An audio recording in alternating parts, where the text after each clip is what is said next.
we're comparing who's worth putting your resources into, from reviving first with your flowers to upgrading with the soups, because everything costs some sort of resource in this game. So whether you like it or not, we gotta rank them.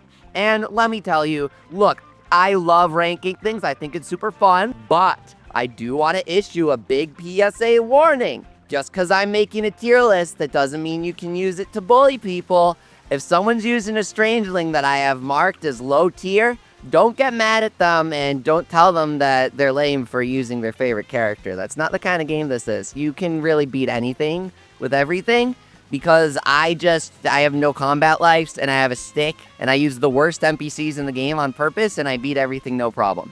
We are going to perform hardcore testing today to really determine who the true best Strangelings in the game are, because you can only use 3 and it requires significant investment to get someone to maximum power. Speaking of maximum power, Odin is at minimum power, because I've been waiting for this video to do a special test. He has a special skill, Dark Fortress, boosts attack and defense of nearby allies. Odin also buffs your defense, which is pretty helpful. So we're going to do 2 things here. We're going to compare Rouge's Invigorating War Cry, which strengthens allies, and Odin's Dark Fortress, which also boosts the attack of allies. Which is better? Which is stronger when you're looking to buff your damage?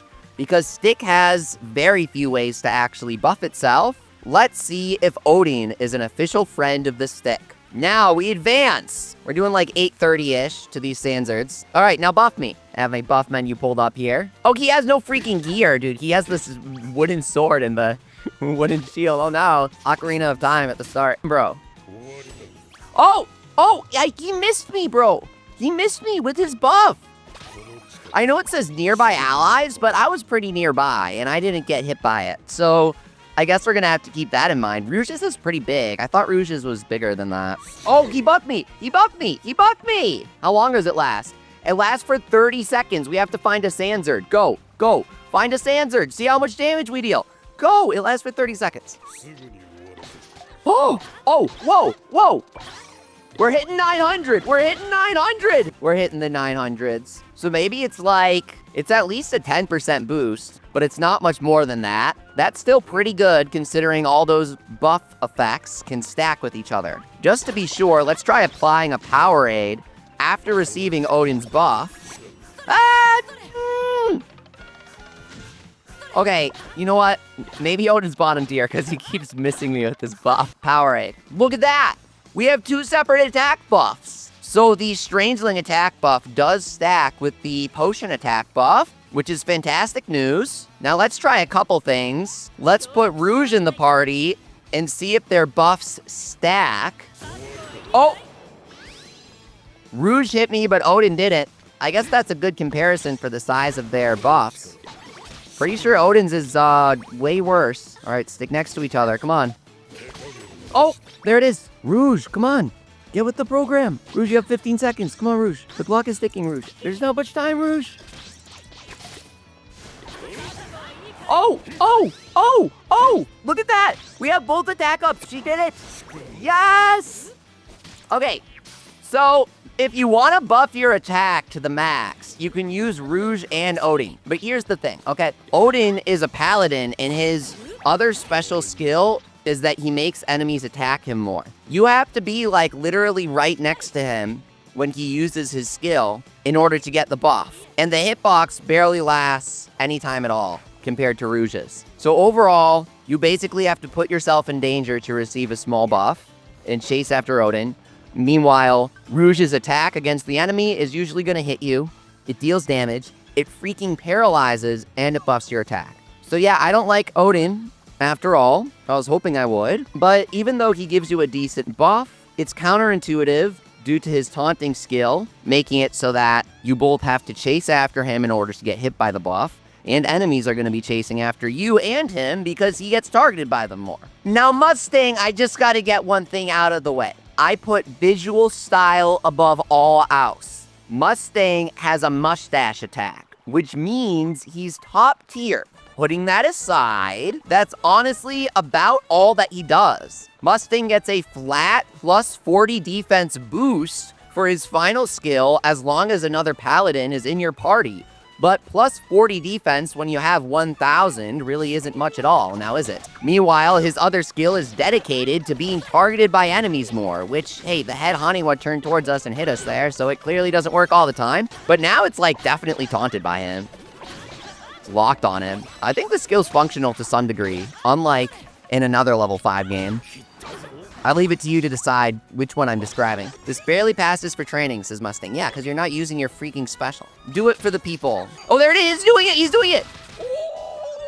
That's it. That's the attack. Is he worth using for that? No, he's garbage. Literally one of the most useless companions. He is a character who can fight, and that's about it. But hey, badass special move, gotta admit. What they could always do to troll us in future expansions is introduce enemies with elemental absorption, so that way we're literally forced to not use certain elements. That way, you know, a full team of fire special users could eventually have its own purpose, and therefore you'd want to use Mustang? I don't know.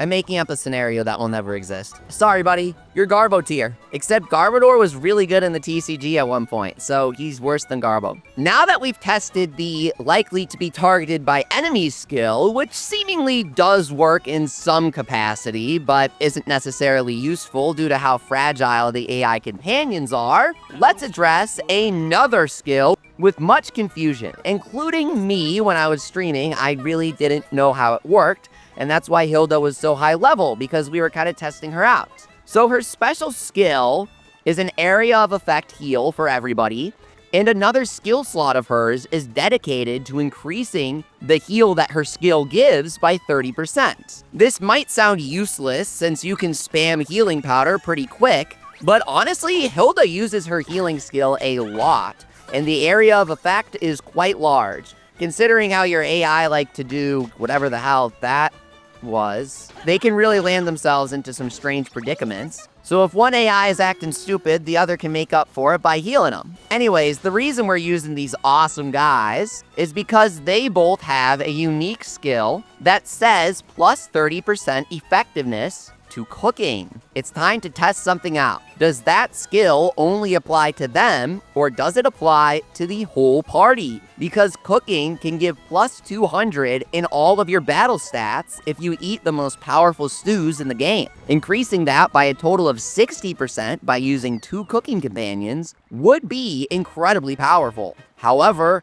I'm not entirely sure that's how it works. First, let's try eating some stew without these companions in the party. I think it's 150 power stew, actually. Level 53 hill spiders. Let's test it out. From 900 to 1,000 damage. The damage can really vary a lot in this game. But, you know, 912 was our low there, and 1,000 something was our high. So now let's wipe that buff, eat some gathering food instead, and then we will add Hilda, Fang to our party. Let's check our damage against the hill spiders. If it's massively higher in the super high thousands, that's how we will know that we're getting a cumulative plus 60% buff to cooking effects. But my theory is that it only applies to the user, so each of them get plus 30% and that's it. Yeah, our damage is identical. We are not being affected by their plus 30% effectiveness to cooking skill at all. However, check this out. Pumpkin soup. Feed it to Fang, and what happens? Feed it to Hilda, and what happens? We already have a plus 50% duration buff applied to all of our cooking. So we get a minute and a half instead of a minute. But check that out.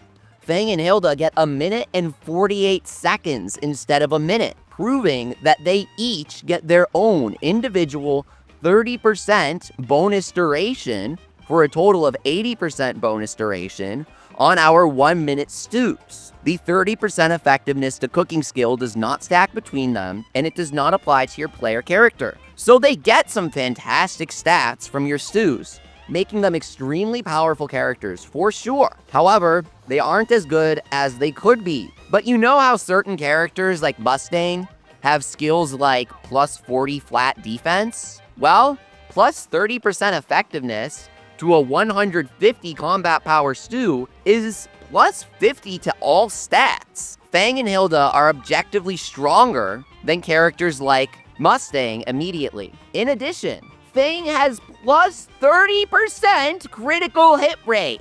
So I do believe that would be a total of 40% chance to crit, because the base chance is 10. So if you need an earth element attacker, well, he doesn't natively deal earth damage with his physical attack, because nobody in this game does, just to be clear. And he doesn't boost the damage of earth skills specifically, but Fang has an extremely high chance to crit, gets bonus stats, and gets a massive bonus in all combat stats when you feed him, and his special move is pretty badass looking. So we're gonna say he's quite good. Meanwhile, Hilda is entirely dedicated to healing and support, which is pretty unnecessary. Her cooking skill only supports herself, meanwhile her kit is made for supporting her allies.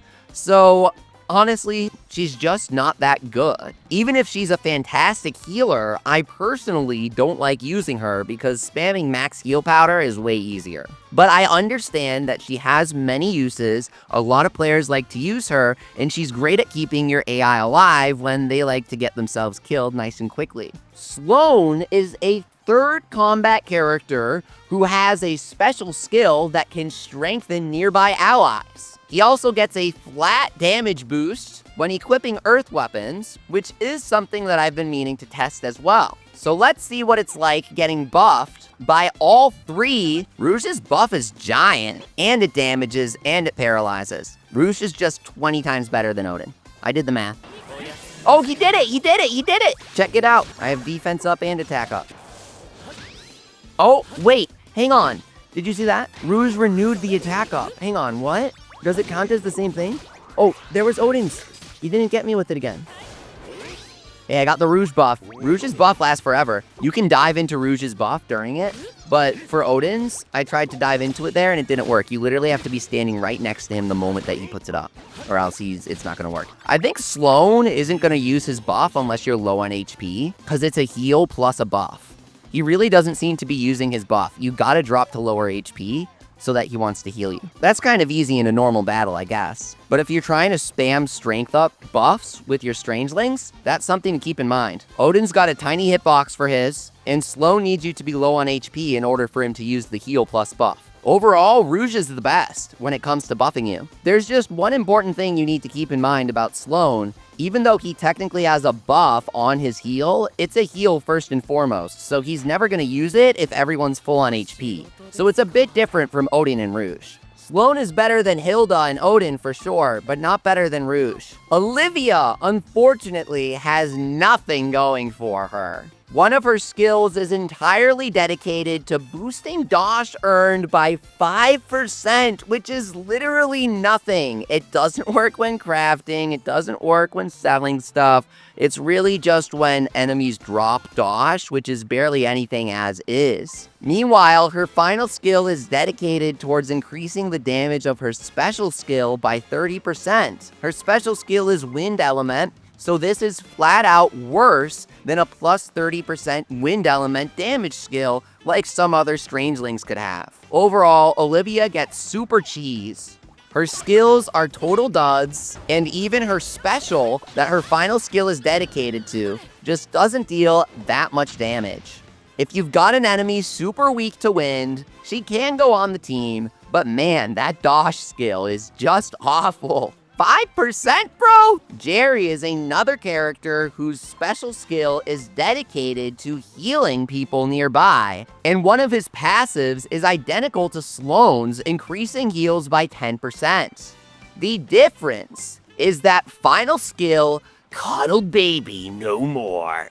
Jerry gets a massive boost to his critical hit rate, which honestly doesn't do that much. Overall, I would say that Jerry is really not worth using unless you're desperate for a healer, but something that you're gonna have to keep in mind is that these healing skills do require you to be nearby when the NPC feels like using their skill, which is really whenever they feel like it compared to when you need a heal. Come on, Jerry. There it is, do it! Okay, he got me, and it's really not that much of a heal at all. Perfect. Oh, he's doing it again. Yeah, healers can kind of spam their special sometimes. I don't really get it. Overall, there are far more useful Strangelings, and Jerry's really, really, really ugly, so I don't like him, and I'm never using him. Sorry. Now, Cliff has huge potential here as a water attacker that deals plus 10% damage to fire-type enemies, because fire is usually the type that's weak to water. But here's the issue with Cliff's potential. Many elemental attacking Strangelings get a 30% boost whenever they're dealing damage of their respective element, regardless of the enemy's element. This means if an enemy isn't fire type, but they're still weak to water, Cliff isn't going to be that useful against them. Additionally, even if an enemy is fire type, Cliff would much prefer to get a straight up 30% boost to all water type damage. But here's the nice thing about Cliff. In addition to his 10% damage boost to fire-type enemies, he always gets 40 bonus magic damage when equipping any water-type element. He's basically got a combination of percent increase for elemental damage and flat increase. So this makes him pretty interesting in my eyes. There's just one thing to check. Does Absolute Zero ever actually Frostbite enemies? I'm gonna cool you down, he says. Okay, cool him down with a Frostbite. Let's see it, Cliff. I'll heal you, Cliff. Hang in there. Oh, he's specialed again. Whoa! Whoa! Okay, he's got some good magic. Honestly, I think the big ice crystal is just his combo. Check that out. Yeah, that's not his special. Froggy Wand. It's water element. He has to. Cliff, how are you still dead? I removed him from our party and I put him back on our party to see if he would heal. Oh, he has 1 HP now. Instant revive. Cliff, we will now see if you ever manage to Frostbite. Like, ever. We'll cheer you on. You got this, Cliff. Oh, okay. It's called Absolute Zero and it can't Frostbite? Cliff ain't doing much here. On that note, it's time to test another character who has been a high point of contention recently. Jake, the Sword of Castell. As you can see, he has 2 skills. Freezing Waltz, which apparently slices through the area with an icy, quote, blade, and the skill Swordsman of the Rime, which boosts his chance of inflicting frostbite. He also gets plus 40 flat physical damage when equipping a water element, making him a decent parallel to Cliff, though Cliff does not have this boost chance of inflicting frostbite skill. So let's see what happens when we use Jake on our team, even do a water-type sword for good measure, even if that shouldn't matter. Boreal Blade. And Jake, let's just have you go crazy on this Snapdragon here. I have full faith that you will eventually Frostbite him. Oh, go, go, go, Jake. Go, go, go. That was a crazy move, dude. Okay, we're gonna let him keep going at it. You do that, Jake. You fall into the river. Yeah, yeah. Just like that. And then Snapdragon can... And then... Okay, yep. Great game. Plenty of damage. 0 Frostbite. So Jake clearly can't Frostbite unless you have a sword that says inflicts Frostbite. How do you get that? You have to age a sword 1,000 years, or like 700 plus. That's the only way to get a base chance of inflicting frostbite, and so Jake is basically really bad. There's 0 reason to ever use Jake when Snow exists! Our adorable idle mercenary. Snow's Frozen March says it creates sharp icicles, and her Twinkling Stage skill boosts chance of inflicting frostbite. So on paper, she's identical to Jake and should never inflict frostbite. But check out what happens when we take her into battle. She's got this. Freeze him. She got him! She got him! She got him! And she literally got him with the final hit of a random-ass combo. Are you kidding me? I didn't even know. What? So it doesn't have to be her special. It literally doesn't have to be her special. So Snow can naturally inflict frostbite. It just builds up anytime she does a basic attack against an enemy. Jake does have the boost chance of inflicting frostbite skill, so we can test it out one more time for good measure against that Shadow Tortoise. Level 50 Shadow Tortoise. Steel yourself for a tough battle, says Jake. You can do it, buddy. Come on, get some frostbite build up. Get it going. Something like that. Go, go, go, go, go. He's crushing. Plenty of icy hits there, Jake. Where's the frostbite? Yeah, Jake is slicing him up, and we are getting 0 frostbite. It's just not the same as Snow. Considering that he says frostbite on the box, and he does not inflict frostbite naturally, Jake is going in bottom tier. Speaking of Jake, we have been needing to test something. So let's use Jake to test it. Specifically, I've been meaning to test the plus 40 damage boost. What the heck does that mean? Is it just flat damage all the time? Is it good early game, but terrible late game? Or is it a base damage boost on top of scaling that later gets applied? I have no clue. So here we have an ordinary Boreal Blade at 349 attack. It has plus 10% crit damage, but we were gonna ignore the critical hits anyways, so it doesn't matter. Here we have a Wind Element Verdant Blade, also at 349 attack. With minus charge up time as the skill, it should not impact the test at all. These two swords are entirely equal, except for one factor. Their elements are different, and Jake gets a 40 flat damage boost when using water element weapons. Let's see how that affects his damage against the dark element shadow enemies. Go, Jake. Now, let's respawn those wolves and have Jake fight them with a water element sword instead of the verdant sword. Yeah, I think it's literally just a 40 damage boost when he hits. It's not that different. Frostbite as a status condition is incredibly powerful because it slows down all of their movement and animations, and if you accumulate enough Frostbite, it can shatter for big percent HP damage. Frostbite deals bonus damage when applied. Meanwhile, Burn doesn't apply any damage directly itself, but it does debuff the enemy's defense and magic defense when applied. One aspect of Burn that I've been meaning to test is how much it actually impacts the defense and magic defense of enemies. Here's my stick. So there is King Woolie. He'll be our victim here as we test our damage out on him. 2400-ish. There you go. 2600, 2500, 2700, 2500, 2640. 25. Yeah, we're no longer hitting for 24 anymore, that's for sure. So Burn is a nice damage buff. It's just passive as long as it's applied, making Fern the easiest way to boost the damage of all Strangelings in your party and yourself as well. Fern automatically applies Burn with her normal attacks and her special, just like Snow, so she builds it up super fast. Fern debuffs the defensive enemies, causing them to take more damage, while Snow deals burst damage with Frostbite and debilitates enemies, slowing their movement speed and animation speed as well. This combination of status attackers makes Snow and Fern the most powerful combination of two Strangelings for fighting in the entire game, in my opinion. They are indisputably the absolute highest top tier of Strangelings in Fantasy Life I, because these two characters trivialize any fight in the game. The third slot on your team is highly dependent on the enemy that you're fighting. For example, Rouge works on the majority of boss fights. You'll want to spam paralysis as much as possible, and Rouge is there to help you do that. But let's say you want to carefully time paralysis using paralyzed bombs. Rouge spamming her paralysis buildup is not preferable for those sorts of fights, meaning that she doesn't always go on the team, she just almost always goes on the team. Her final skill boosts her damage when you have less combat lives in your party, which is useful for day-to-day play, going throughout the story and keeping some gatherers on your team for accessibility. But of course, it doesn't matter in hardcore fights where you're geared out with a maximum team of combat lives. But that's okay, because her second passive boosts damage to all enemies whenever her HP is at 50% or less, which your NPCs are going to be at pretty often because they like getting hit all the time, and you can't really control that. So here we have two Strangelings who are contenders for very powerful top-tier magicians in the game. As you can see, their stats are incredibly different. Yuelia appears to have around 50% more of each stat, though the magic attack is a bit off from that estimate. And SP doesn't seem to get boosted at all. Boosted? What do I mean boosted?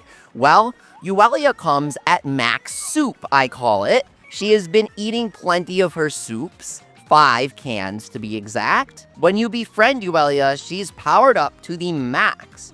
But the only way to power up your other Strangelings is, let's just say, it's not possible. It's a bonus for playing hundreds of hours of the game, randomly acquired, and it's so unattainable, so inconsistent that we're simply not going to discuss it in this video. Oh, by the way, I have 2 on Lara, who's like one of my top picks for combat, so that's kind of hypocritical for me to say. So we have 1 for Grants, 1 for Sloan, 1 for Alan, 1 for Sylvia, and that's after 250 hours of play. So yeah, we're going to basically act like power-ups don't exist and can't be obtained by any sane people, because if I do anything else, then everybody looking to this video for advice will be very confused and helpless when I tell them that you gotta power up all your Strangelings, because you don't. It's not necessary. Don't do that. But my point is, the moment you befriend Yuelia in the story, she comes at max power-up because she's literally a goddess. So after 999 hours in this game,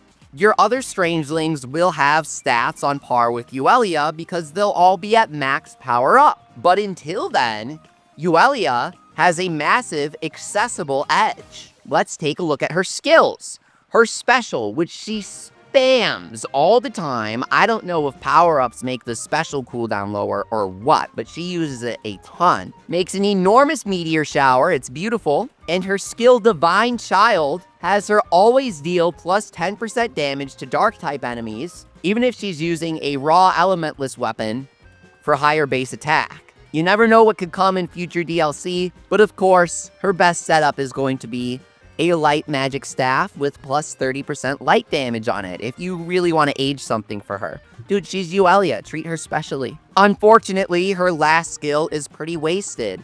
A meager 10% item drop rate up, when we did a video about plus 500%. That only makes up half the difference from lacking a paladin shield with item drop rate up and bonus defense. So honestly, I wish she had a different skill. It's pretty useless. But hey, she gets bonus damage against dark type enemies, not as much as we prefer, but 10% is nice. In addition to her massive powered up base stats, including way higher 50% bonus HP due to the power-ups, causing her to have as much HP as a paladin would when she's a fragile little mage. But putting aside base stats for a moment, especially because Yuelia is unlocked after you clear the story, let's cover Damien, another character from Fantasy Life 1. I mean, Daemon, another character from Fantasy Life I. But also, they talk a lot about the history in the 3DS game. Don't ask what his name was in that. Level 5's never been known for their localization quality. In fact, if you look at the advertisements, this game's not known for the advertisement quality either. So, Daemon is another flat damage boost character. He gets plus 40 flat dark damage, which is so stupid because he should be busted. He should be the strongest character in the game. I freaking love this guy. He's got a great character. He's got a great story. He's got a great dad. He's got a great area with great aesthetics. And he even has the book that resets your stats. You can't even allocate your stats in this game.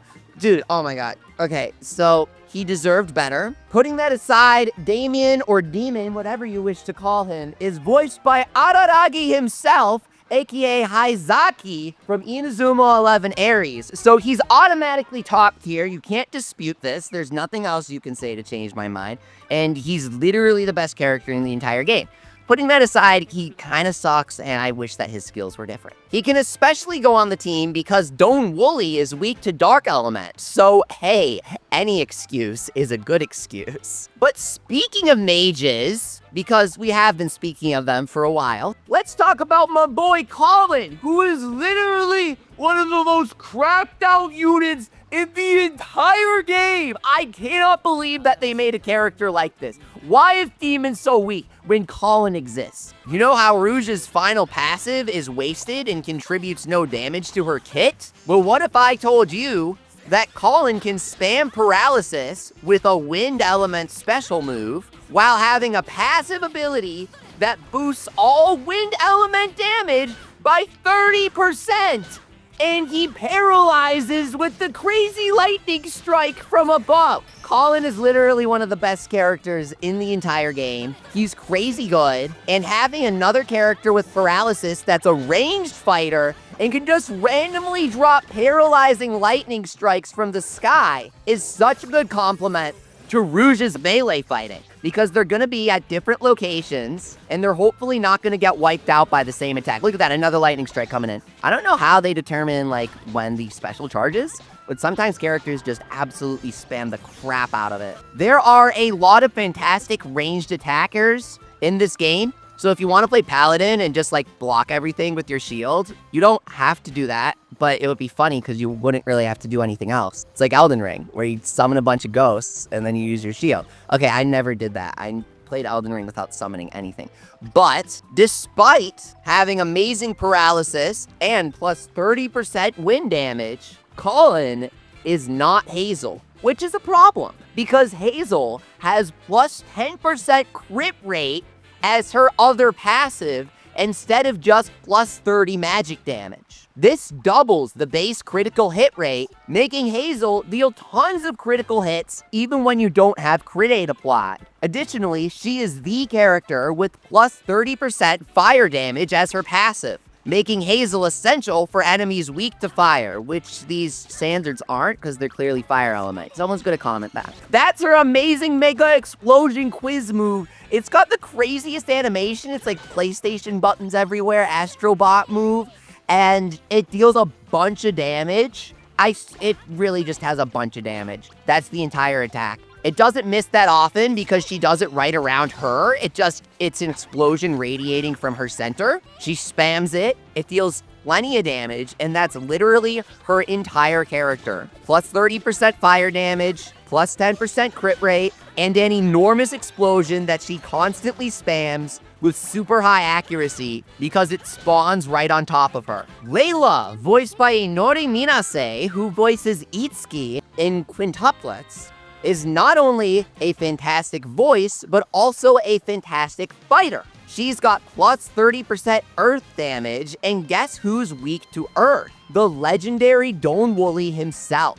This means Leilah is more than just a powerful fighter with a plus 30% elemental damage boost. She has a boost to the element that the strongest boss currently in the game is weak to. Legendary Woolie can spawn up to level 100. He's way stronger than he sounds. And if you beat him at level 100, you can get 3 horn drops instead of the regular 1 or 2. Being able to efficiently farm him is not impossible, but a point that's extremely difficult to get to in this game. And using the right Strangelings is something that's required because farming Woolie solo is what you gotta do. I did a whole separate video about that. What's this spawn here?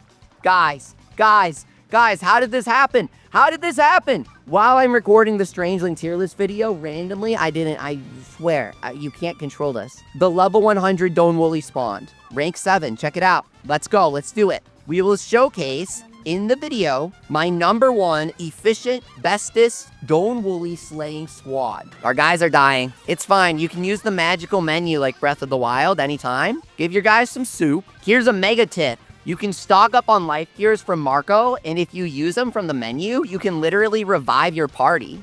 What? You don't need to walk up to them and do God's Touch. Actually crazy. They're shredding him. He's both frostbitten and burned, so he's moving super slow. Look at how slow he's attacking.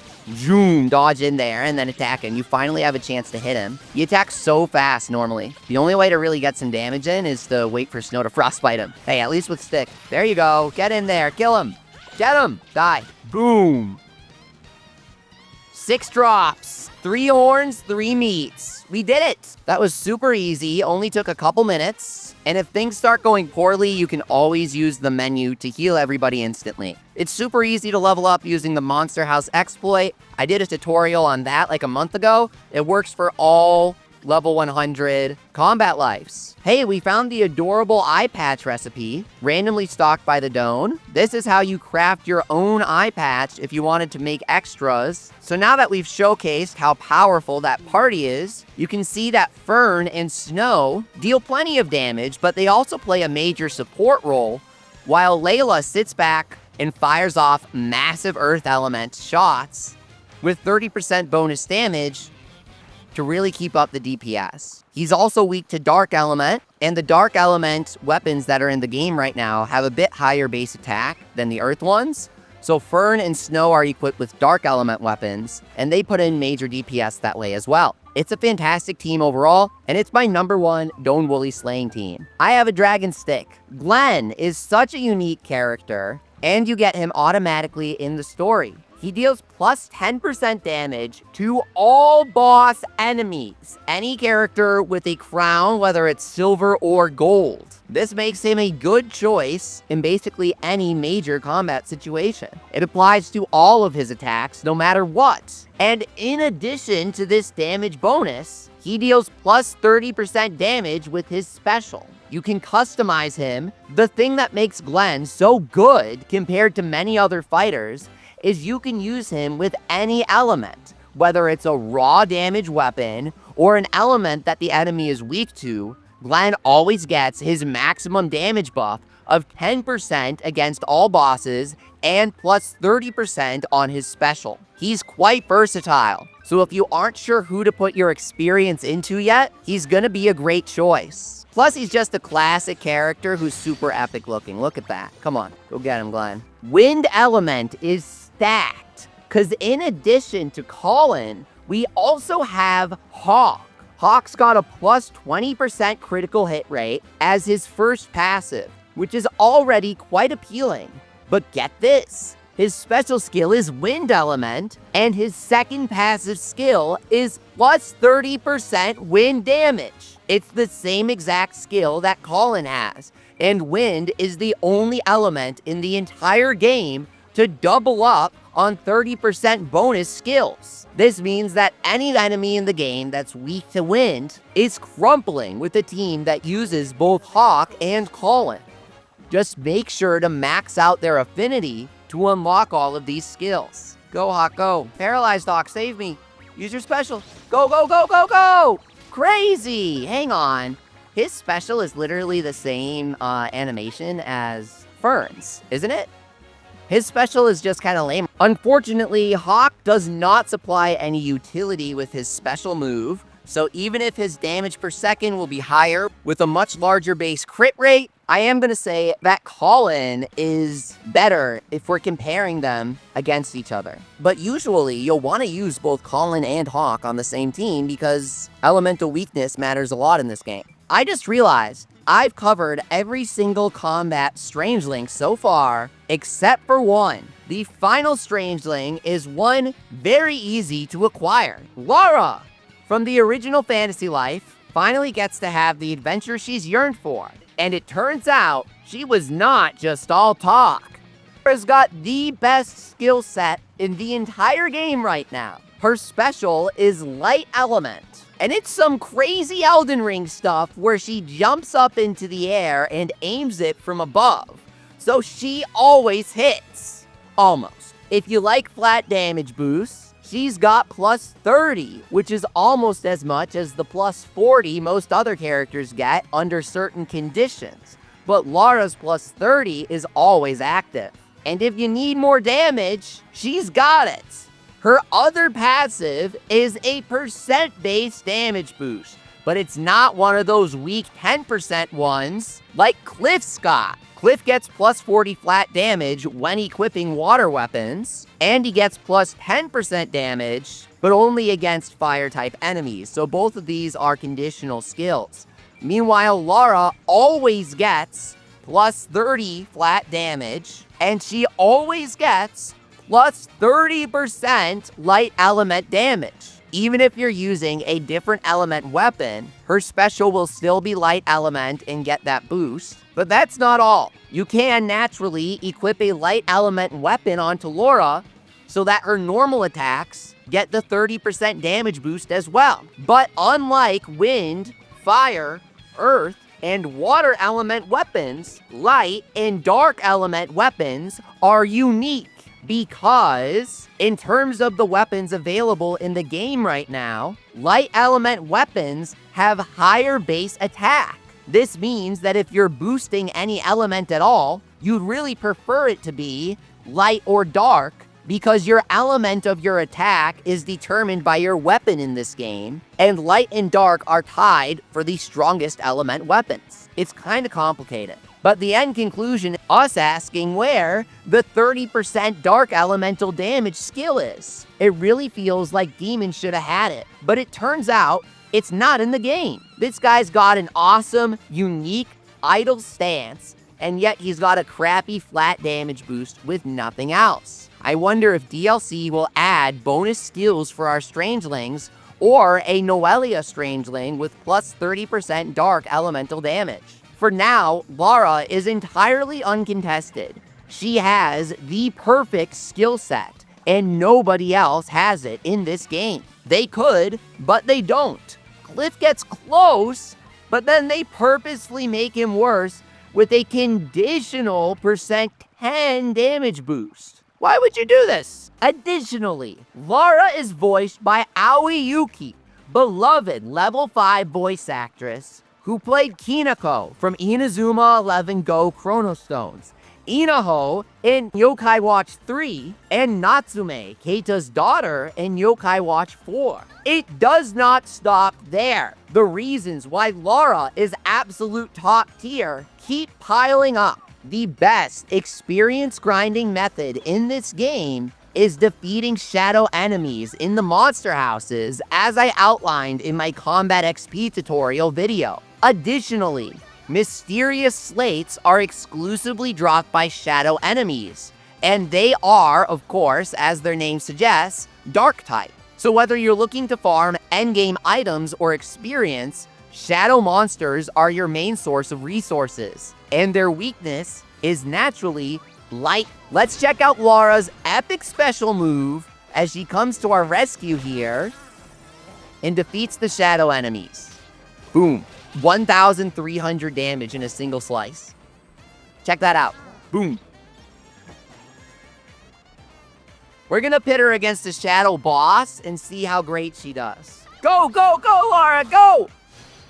Elden Ring move. Got him. All right, Lara, to prove your strength, you will defeat the level 90 Shadow Tortoise and see just how much damage she can deal. Go, Lara, go. You have so many buffs. Get him, get him, get him. 4,000 damage with a single sword slash? Go, get him, get him. Special. Whoa, whoa, whoa, whoa, whoa. How many hits of 4,000 was that? What a crazy special. She dealt like 16,000, 20,000 damage there. What? Look at her clobber him. Go, go, go, get him! One of her buffs ran out, but she still destroyed him! Holy crap! Power-ups matter a heck of a lot in this game, and pretty much the only one who will have power-ups available is Yuelia. So let's see how she does. See, here's the thing about mages, okay? Whoa, whoa, whoa, whoa, whoa, whoa, whoa, whoa, crazy, okay. So the projectile that mages make disappears after hitting one target. So they can't really deal with crowds in the same way that swordsmen can. Paladins such as Lara can deal with crowds because their swords slash multiple enemies at once. Meanwhile, the projectiles that mages sling disappear when they hit their target. Just from that, I'd say Lara is better. When using a team for elemental advantage, if you have two Strangelings that really fit the bill, like Yuelia plus Lara for light, or Colin plus Hawke for wind, you can use Snow as your third party member, and your damage will be perfect. Okay, now she's buffed up, dealing over 2,000 damage per shot. Holy crap. She is not positioning herself well. Whoa, whoa, whoa, go, go, go, go!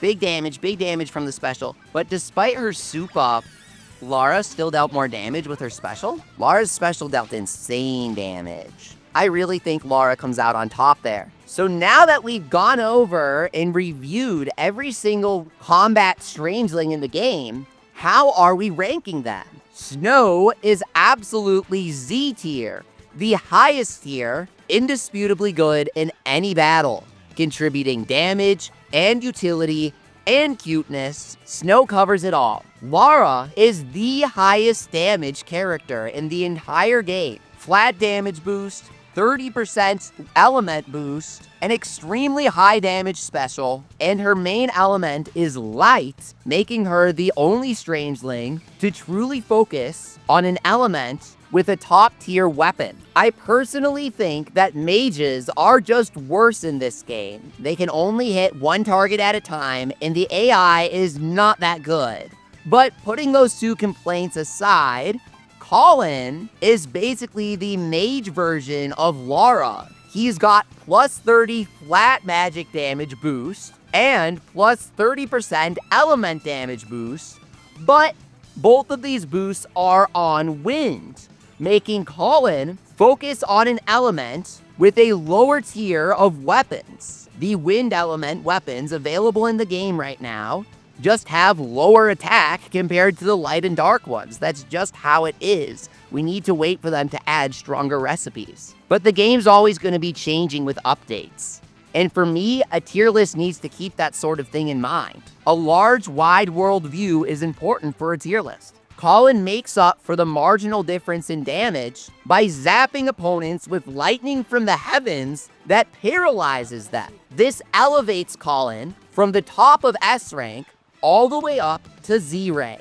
His available weapon may be weaker than we'd prefer, but that's perfectly fine. The difference isn't that huge, and his paralysis is extremely useful. Just keep in mind, elemental affinity matters more than anything else. Don't bother stacking light damage against King Woolie, or he's just gonna resist it. With all of his bonuses, Colin is still only in 3rd place, as Snow ultimately takes the lead. Here's the reason. Snow can use any element weapon that she wants. For whatever reason, the base damage of her special is ridiculously high. She doesn't really need any percent boost. She's totally fine. The real secret behind her huge damage may be the fact that she actually inflicts Frostbite with all of her attacks.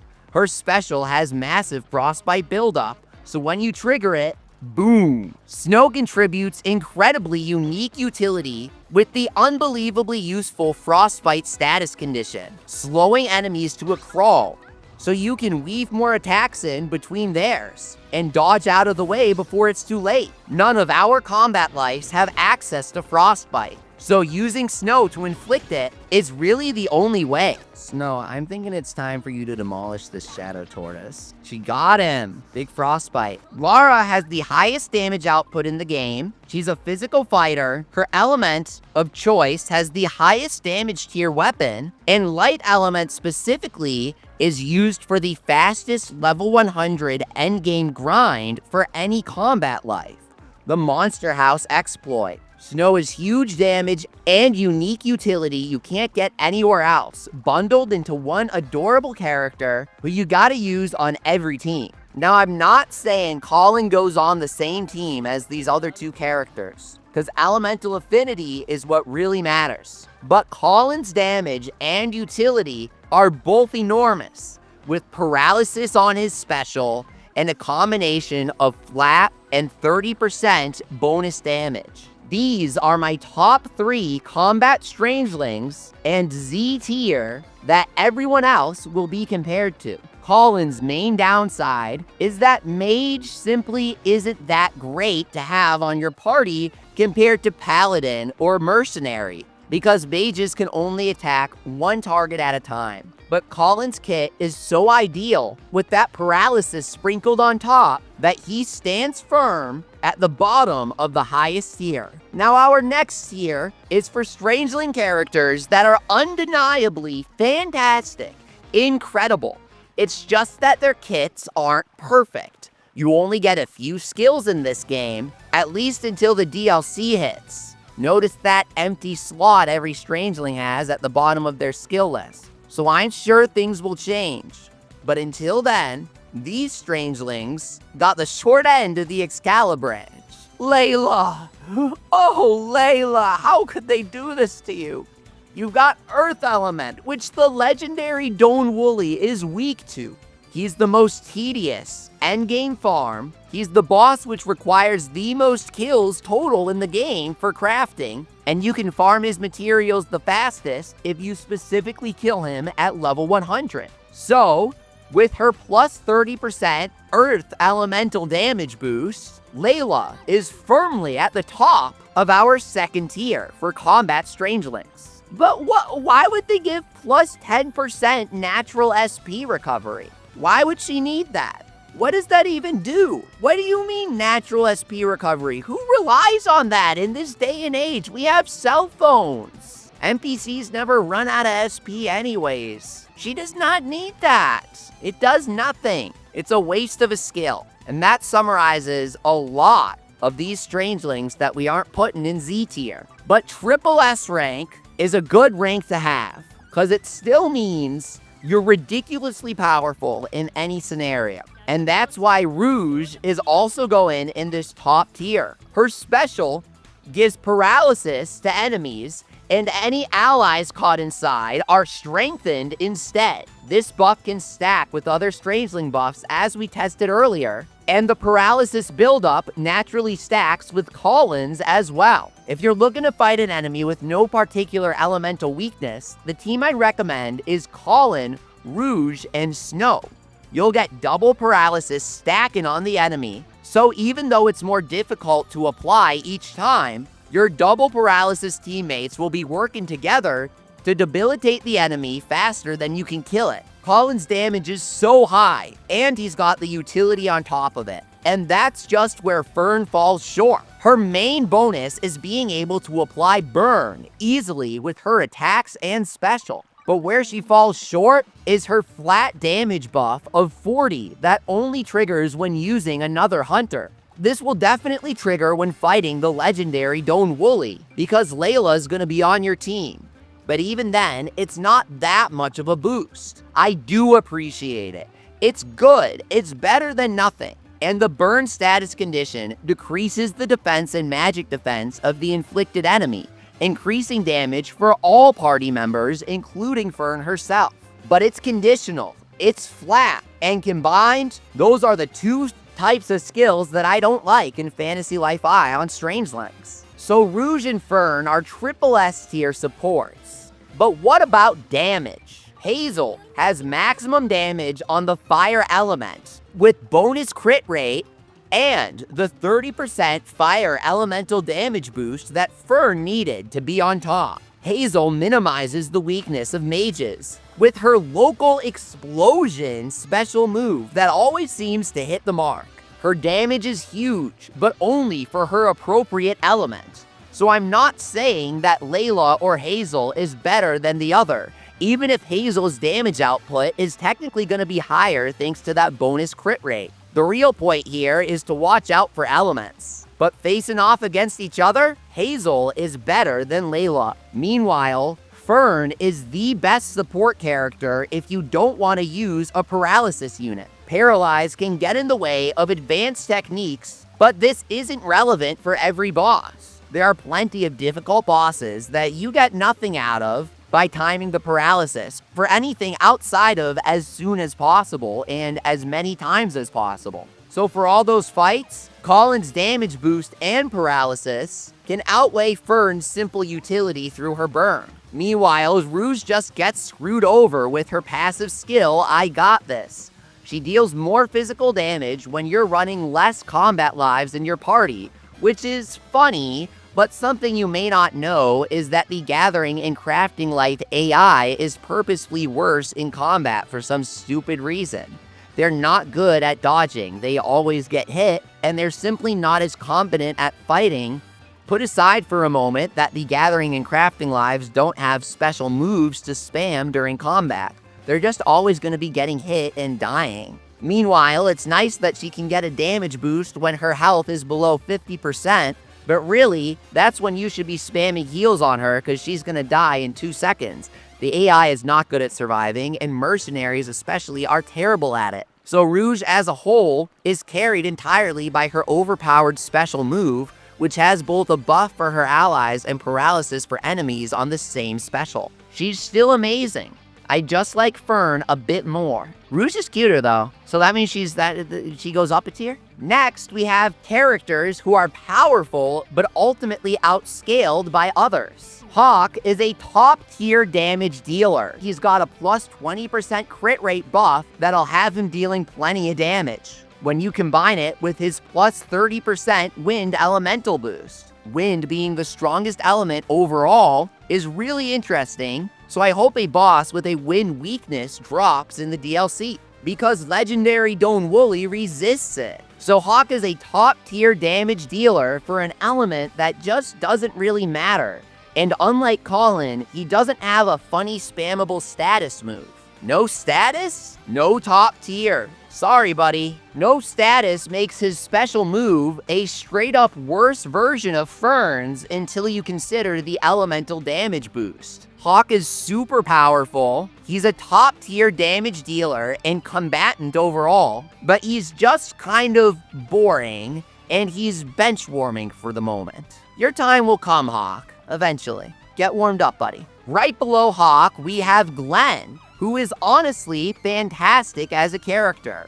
He deals big damage to all bosses thanks to that universal plus 10% damage increase. And considering how much damage comes from the special skills that Strangelings use, a plus 30% boost to his special, combined with a constant plus 10% boost that's even active on his normal attacks, makes him a top-tier damage dealer against bosses.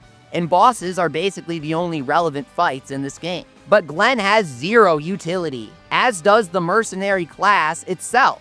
He mainly gets in there and dies. Combine that with specialized damage dealers like Laura ultimately outscaling him, Hawke is at the bottom of the top tier of damage dealers, while Glenn is at the top of our next tier, the high mid tier known as S rank. So, who's next after that? Naturally, it's Yuelia. Again, we are not counting power-ups when making this tier list, because a tier list should keep absolutely everything in mind, which includes the possibility of people reaching the end of the game and having max power-up on all of their Strangelings. Because once you got the power-ups, Yuelia loses her main bragging point. Her 10% item drop rate is basically useless if you've seen my video on how to do a good drop rate set, and her other passive is simply plus 10% damage against dark enemies. She's adorable, she's nostalgic, she's one of my favorite characters in the entire game, absolutely.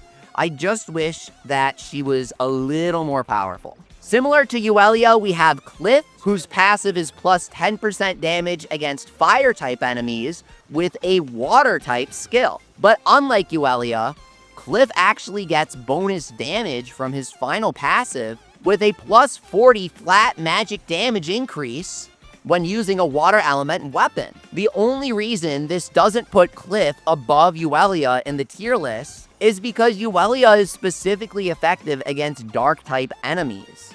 Dark-type enemies are the ones that drop mysterious slates, so no matter what, having a bit of extra item drop rate is always going to be welcome, because not everybody is constantly re-equipping their gear in this game. I get it. I don't do it either.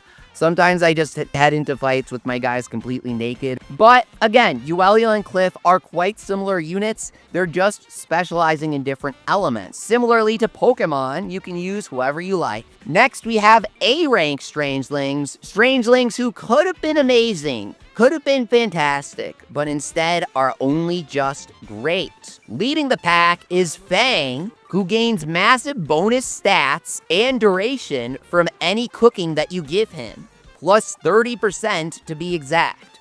The most accessible endgame stews are plus 150 in each stat, so you get about plus 50 flat defense, magic defense, attack, and magic defense on Fang, along with increased duration of the stew when you feed it to him. It's a fantastic passive overall. Additionally, Fang gets plus 30% crit rate, not 20, not 10, plus 30%, making him a firm leader of the A rank. If you need Earth Element attackers, he's gonna be great, and he's gonna be tankier than your average mercenary thanks to that stew bonus. Below him, potentially supporting him, is Hilda, who gets the same exact 30% cooking bonus, except she's a healer. And just like attackers like to spam their attack special, healers kind of like to spam their healing special when they feel like it.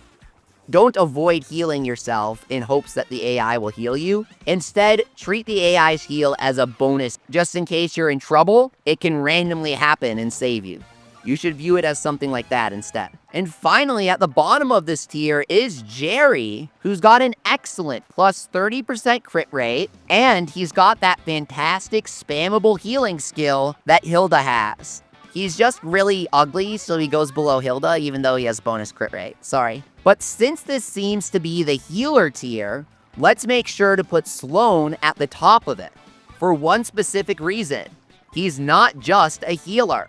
He gets a flat 40 damage boost when using an earth weapon, which is pretty nice. But the real reason he's good is that his heal also gives a power-up. It's like Rouge's buff. Sloan is a fantastic healer because he boosts the party's damage, making your DPS loss not as big as it otherwise would be when using a character like Hilda. Next is B rank, Strangelings that I simply wish were better. They could have been good, but in my opinion, they just really aren't.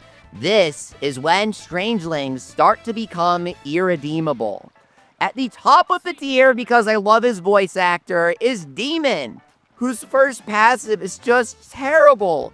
A flat maximum SP boost of 30? What the heck are you doing, level 5? Why? That's so irrelevant. That makes no sense. That gets outscaled so quickly. And then his second passive boost is only a 40 flat damage boost when equipping dark weapons. So he's technically there for when you need dark element Strangeling allies.